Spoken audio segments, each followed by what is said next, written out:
Hi, I'm Nate Wakeford, your masculinity and mindset coach. Today I'm going to be talking about false masculine frames. A false masculine frame is where a man may, at initial impression, appear to have authentic frame, but when you scratch beneath the surface or when you apply pressure to that man's frame, it buckles.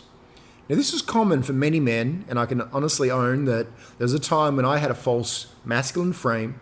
I had created financial success. I had developed a strong ability to interact with women. I'd become physically fit. And underneath it all, I wasn't really secure in my identity. When I finally met a woman strong enough to challenge me, I buckled. And that was actually a big part of my frame development journey. Up until that point, I'd been non-attached. I'd been focused on my own life and purpose.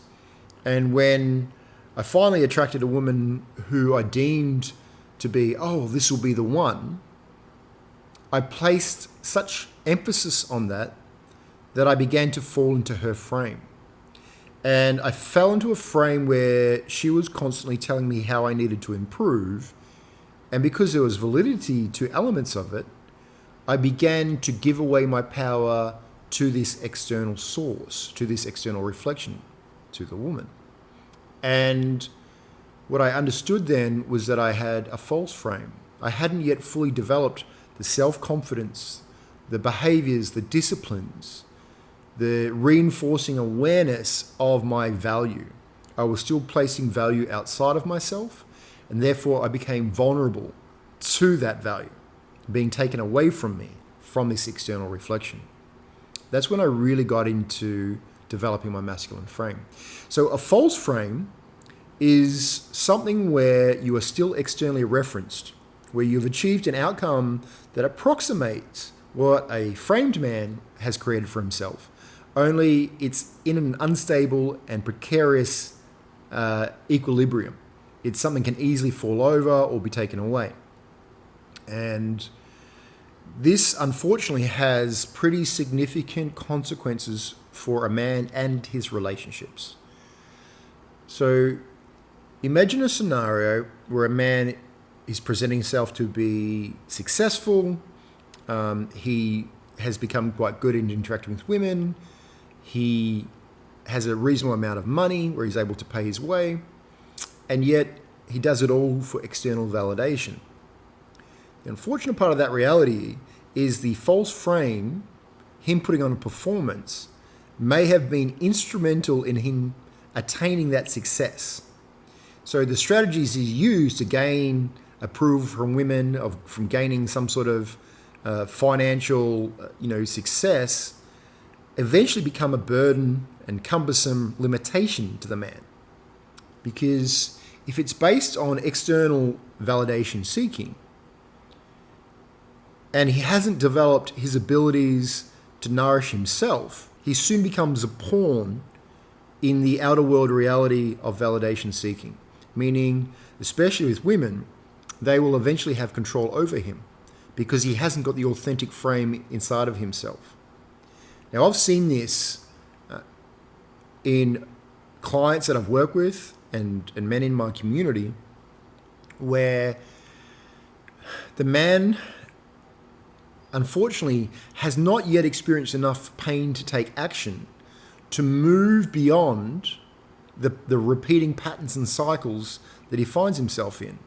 So an example might be that a man attracts a woman and she projects onto him an identity, and he might even feed into that perception in the way that he talks, but he's talking from a lack of integrity and substance, such that his promises fail to be delivered upon or fail to be fulfilled. He presents himself as a framed man, only for the woman to discover that she's been duped, that he isn't a man of substance in the context of frame, that he's still externally referenced, that he doesn't have a strong identity, that he isn't self-sourcing, that he isn't internally referenced, that he doesn't have an internal frame of authority. So soon she learns that she's not safe, that what was promised to her won't be fulfilled, and that means that she will lose trust in him, and increasingly, she will seek to try and gain safety in that setting. So she may seek to gain control over him, she may seek to manipulate him, all in an attempt to feel safe. So often also the unframed man will attract reflections of a woman in chaos, because the unframed man will tolerate behaviors aligned with his own insecurities, aligned with his own lack of self-esteem. So he'll attract women who might have less esteem. He'll tolerate behaviors of disrespect where a framed man wouldn't. So he almost becomes the jackal sabotaging his own world by becoming a man who allows destructive behaviors in his reality, because often the unframed man tolerates them from himself. So the outer world just corresponds to who he is and what he believes about himself subconsciously. The unfortunate reality, as I was mentioning before, is that the man needs to experience enough pain that he's willing to change his subconscious programming, his identity, and create a new reality. And in doing so, he must be willing to give up the short-term pleasures he's been engaging in and entertaining, to then focus on building true discipline, to then focus on meeting with the discomforts of his life rather than choosing comfort over and over again. He must be willing to hold himself to a very high level of integrity, to hold boundaries, to be willing to stand to validate himself and not tolerate any external reflections, and not seek any external reflections that compensate for his own insecurities and his own lack of self-acceptance. And once he does so, the power comes back to himself. And until he does so, often he will create challenges and pain for himself of increasing magnitude until he realizes that his behaviors are causing himself suffering. And he embarks on the rite of passage. He embarks on the journey to empowered masculinity. And often that will resolve subconscious programming where he heals wounds where he wasn't getting the continuous and unconditional love and acceptance of his mother or father. See, often these validation-seeking behaviors come from a lack of consistent love experienced as a child. And so as an adult, the man attempts to try and gain this love over and over again in areas where it's not available, because he's looking externally instead of finding that love and cultivating that love within himself. And so there are various types of false frames, and I talk about these in my book Sovereign Power, which you can find in the Sovereign Brotherhood community. There's a link below this video in the captions, so I encourage you to check that out.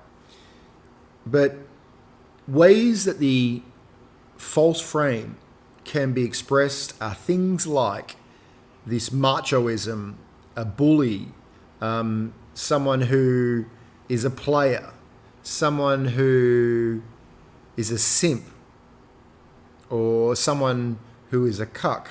Often,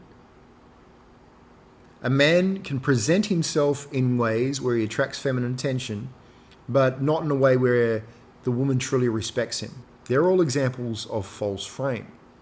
So I created a number of different archetypes. Again, I encourage you to check them out in my book Sovereign Power, in the Sovereign Brotherhood community, and you might be able to see where in some ways you may have a false frame. And if you do find yourself in a position where you can see you have the symptoms of someone with a false frame, typically this is someone who's placed power outside of himself and he's strategizing then to try and gain that power back towards himself or gain the love from external sources for himself. If you find yourself in that position, then understand that if you don't do something about it, then you'll typically experience repeating patterns of behavior, because love can never be found outside of yourself if you're denying it within yourself.